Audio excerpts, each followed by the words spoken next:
So in today's lesson, we will start with the grammar series to ace the Standard English Convention domain in the SAT Reading and Writing.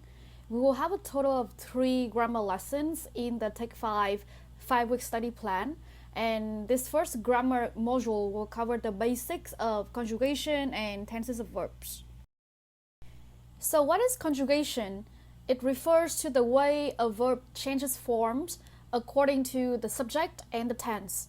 If grammar is something that you are scared of, especially with the complicated rules of conjugation, don't worry. We will break down the idea of conjugation and tenses to best accompany what the SAT asks. In the SAT, conjugation can go as simple as knowing what is wrong with these examples. The verb be, when conjugate for the subject you, cannot be is. This is basic English that probably you are already familiar with. So we know that is incorrect, and we have to conjugate be to are. The second example, the alarm is a singular third-party pronoun, similar to it. So the verb go is correctly conjugated to goes. So this is correct. However, we is a plural first-party pronoun, so we cannot conjugate wake like we conjugate for the alarm. We only put it as wake without the s. But conjugation can disguise in trickier questions like these examples. Let's take a look. Investigations into the scandal, as the subject here is the plural, even though the scandal is singular, but the subject investigations is in plural form. So we conjugate the verb show to follow a plural third-party pronoun like they, so it has to be show. In the second example, the subject is films, which is also a plural noun. So the main verb needs to conjugate accordingly, which is excite. The trick is to not mix the main subject here with the relative clause, which is one specific film like Spirited Away here. We will learn more about relative clauses like this in the next lesson. The third one is the reverse example of the second. The main subject, her jewelry, is singular, whereas the sneaky additional phrase, her Pokemon cards, is plural, but the main verb still conjugates according to the main subject, her jewelry, so we choose was. Let's go on to the fourth example. In this one, the tricky part is the subject-verb order is reversed. This is the inversion grammar structure in English, where a predicate verb that precedes a corresponding subject. So in here, the main subject, a pack of philosophy measures, is put behind. The subject of the sentence is a pack, which is singular. Even though it refers to multiple people, philosophy measures here, grammatically, a pack is treated as a singular noun. So it takes the singular verb was. Pay attention to the shortened relative clause, gathering cans for recycling, which indicates a second verb of the subject. Don't worry, we would look more into relative clause later on. Similarly, for the fifth one, this is also an inversion example. We see that Charles and his angels is the subject here, which is a plural noun, so we conjugate the verb accordingly as rest. When it comes to tricky conjugation, English has something called a dummy pronoun or an expletive pronoun, which does not refer to anything in particular. This example here is an existential clause used to indicate the presence or existence of something. Therefore, they use the pronoun there. It does not decide the conjugated verb, but the object comes after it would decide. In here, it is many other examples, which is a plural noun. So the verb be has to agree with this, and therefore we conjugate it as are. The next example gives us an additional relative clause to add more information for the few ideas, which can be baffling for the verb conjugation, so we can cross away this part that I've come up with last night. This is not necessary. So the subject, the few ideas, is the plural noun. So the right conjugation has to be have. In the third example, the deceiving trick is a sentence. It is actually composed of two full clauses. The first clause is already completed with the forks and knives as subject and are as verb, and it is connected using a fanboys conjunction and. If you are not confident about such run-on trick, go back to lesson 3 punctuation to revise on this topic. So the verb here belongs to the second subject, which is the jar with the peanut sauce. This is a singular noun, so we choose the verb has. These two examples are conjugation of auxiliary verb have, which adds the grammatical tenses to the sentence. Right now, you only need to know how to correctly conjugate them. We will discuss on when to use which sentences right after this. The fourth example here is an example on passive verb conjugation. The subject, the players on our all-star tennis team, is still plural regardless of the tricky phrase our team. So we choose the word are for the right conjugation. You can see that even with more advanced grammar structure like passive form, the rule of conjugation is the same. Lastly, we have to conjugate within the relative clause like this. Pay attention to what the relative pronoun which is referring to. Here, which refers to luxury products, a plural noun, so the verb has to conjugate to cater. Again, these are all cases of more complex grammar structure, but no matter what, follow the conjugation rule that the verb has to agree with the subject, which is either a first, second, or third party, and either a singular or plural noun. Feel free to take a screen capture of this table of verb conjugation for our common auxiliary verbs in present tense here. Of course, in English, there are some irregular verb conjugation that requires you to change the spelling a bit, but this should not be a huge problem in the SAT, since you are given multiple choice answers anyway. Remember that the skill to identify the right subject-verb agreement is the most important for conjugation, and then you will be fine. Beyond the subject-verb agreement, conjugation follows the tenses. We need to understand when and how each tense is used. Let's start with looking at a timeline here that shows the present, the past, and the future. First, at this exact point in the present, we have the present simple. An example here is, I am at home at 8 p.m.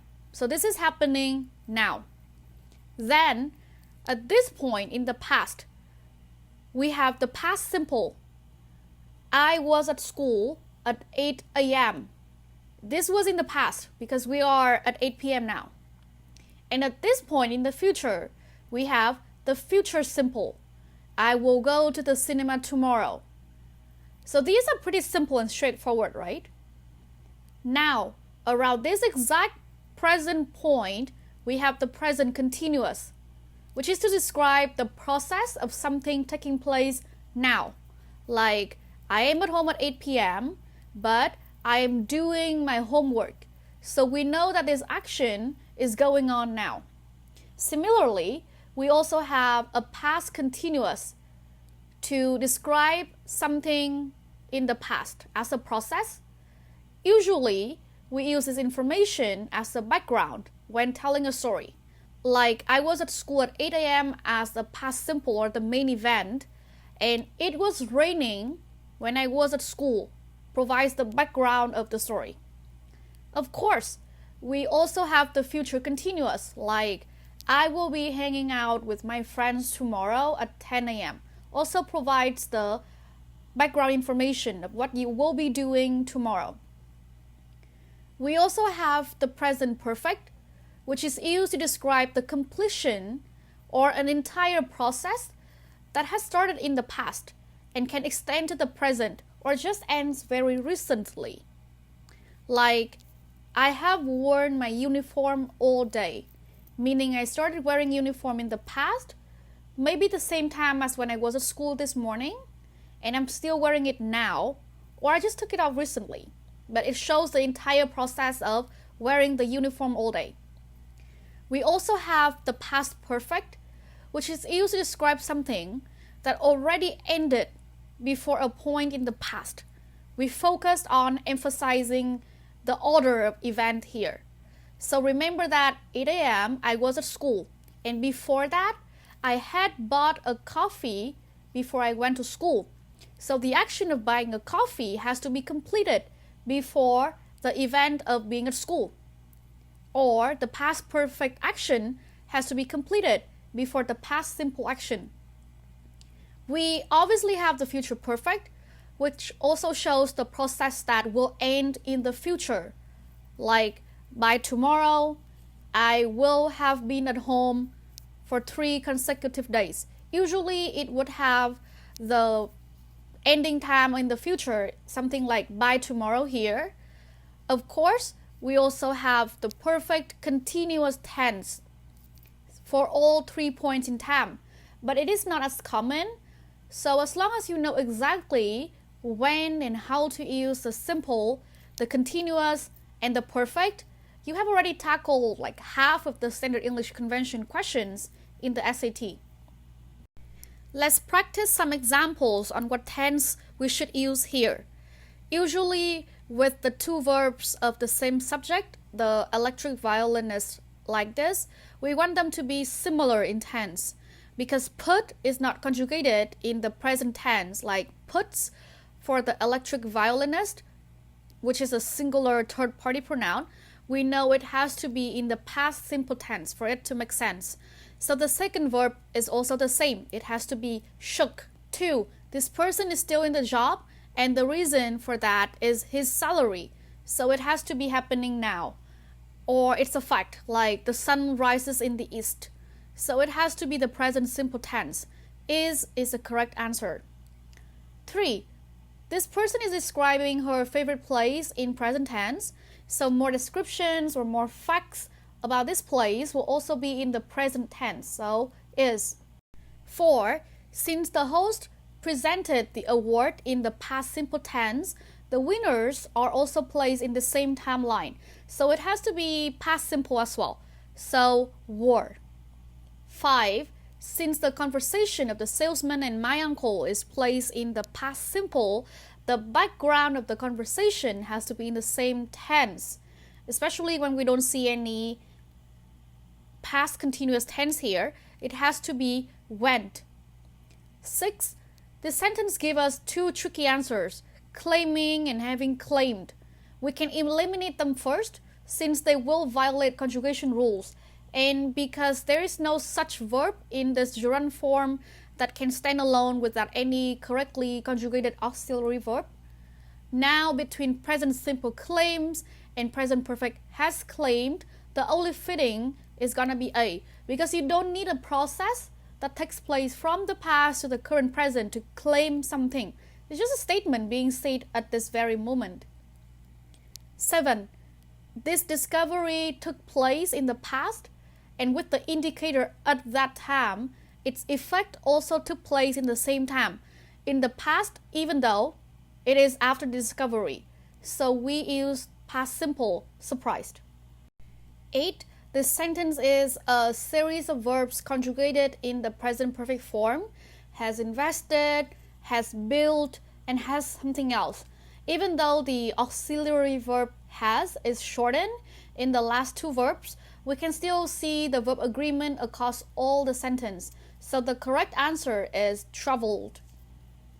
9. This action of holding students accountable is a fact in the present form in agreement with the previous phrase, which provides the background that online tutorials are placed in the present simple form as well.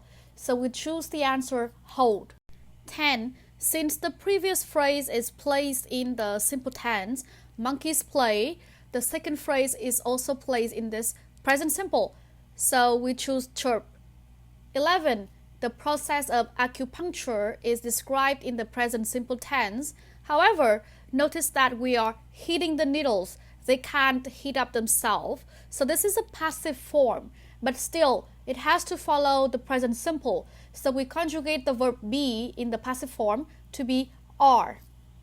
12. The event that the teacher chose the difficult textbook happened before the class average drop, which is already placed in the past simple form. So the action before this point in the past has to be in the past perfect. So we choose had chosen. This story is placed in the past as well. Since the background is provided in the past simple form, we were on vacation. So the main event of creeping out of the hotel room has to be placed in the past simple tense as well. So D, quietly crept, is the right answer. So we see that to accurately choose the correct tense, you need to pay attention to the context of the entire sentence to see when the event took place, as well as how the missing blank verb is related to other verbs or other clauses in the sentence.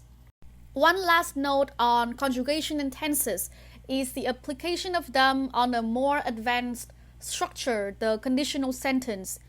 The conditional sentence can be categorized in 4 types that serve different usage. The rule of thumb is the larger the number type, the more we go back to the past, and the more unreal and hypothetical it gets. Starting at type 0, we use it for general truths and facts. So the condition is placed in the present simple, and the result is also placed in the present simple, like if you heat ice, it melts. Type 1 is used for real possibilities in the future, so the condition is in the present simple, but the result is in the future simple form. For example, if it rains, I will stay home. Type 2 is used for unreal and hypothetical present. So we shift the timeline to the past, putting the condition in the past simple and manipulate the present result to would plus the verb in infinitive form, meaning no change at all. This is an unreal hypothesis of the present, something that cannot happen. Like, if I were you, I would go to the gym. Obviously, I am not you, but that's why it's called the hypothetical present. Type 3 is used for unreal and hypothetical past. So we put the condition in the past perfect and the result in the past, but with some manipulation to be would have and past participle, similar to the verb form you use in the present perfect or the past perfect. For example, if I had studied, I would have passed the exam. What does it mean? It means I already failed the exam. This has happened in the past. But if before this exam, if I had studied, then the result would have been different. So this passing the exam is a hypothetical past. Understanding the conjugation and tense of the conditional and what type of conditional sentence to use is a very powerful tool, not only for the SAT, but for your English comprehension and expression as well. Let's put it all together in the following examples in the SAT, which is usually in a longer text. We immediately can see that the question asks us about the conventions of standard English, and the answers give us different forms of the word claim. So we know that this question asks you about the right grammatical tense to use. We see that this event of skyrocketed price of tulips is in the past. However, the statement by the historians are made in the present about this past event, so the answer has to be B. We can also use simple subject-verb conjugation rule, and we see that A, C, and D are incorrect conjugated verbs, so we can also eliminate them very quickly. This question is a bit more tricky, but we also have more than one way to solve it. First, look at the subject her writing. This is a singular noun, so the conjugated verb has to be in the singular form. Hence, all answers like A, B, and D are eliminated. The only one left is C. Second, we see that the sentence put the award-winning as her first novel in the present tense as a statement of fact, but also gives us information that this is not her first award. So she has to be honored before or in the past from the point when she started writing up until now. She has been honored for her writing. So it has to be in the perfect present to show the entire process of her career. The last sentence gives us some confirmation that she actually was awarded at the age of 12. And this might be her first time receiving a prize for her writing. And this also indicates the start of this process that her writing being honored. Choosing the right tense is still very important, just in case eliminating the incorrect conjugations is not enough. And we are left with, let's say, an answer like was in the past simple or is in the present simple. Even though the background information we have of this Korean American artist is placed in the past, the statement of considering him as the first video artist is placed today. So it has to be in the present form. So is the correct answer. Time-based clues like this are very helpful to find the right tense, so don't forget to look for them. This sentence can be grammatically tricky because the subject is a little bit lengthy. This entire phrase is just used to describe the embryos, which is a plural noun, and the verb of this sentence is missing. So we need the verb to correctly conjugate for this plural noun, so it has to be a, enter. Also, this is a fact about a natural process, so the present simple is the right tense to use. Similarly, the subject of this sentence, one species, is a singular noun. Species is an irregular word that the singular and plural form are written similarly like this. So don't get confused by that. It's just English. The main verb of this sentence is missing. Even though tends or grows look very tempting, they are actually the verb of the relative clause that provide information for the objects like early flowering ecotype and late flowering ecotype. We know this because of the relative pronouns that. So the blank has to be conjugated verb for one species, which is encompasses. Using your understanding of conjugation and tenses can help you tackle these SAT grammar questions in a very efficient way. Using very little time, you do not need to read the entire text, and you can achieve a very high accuracy, expecting at 100%. You cannot be wrong if you use the right technique. Don't forget to practice with the quiz and homework of this lesson to strengthen your knowledge, and also look for more similar practice in the domain practice section, filtering for standard English convention type.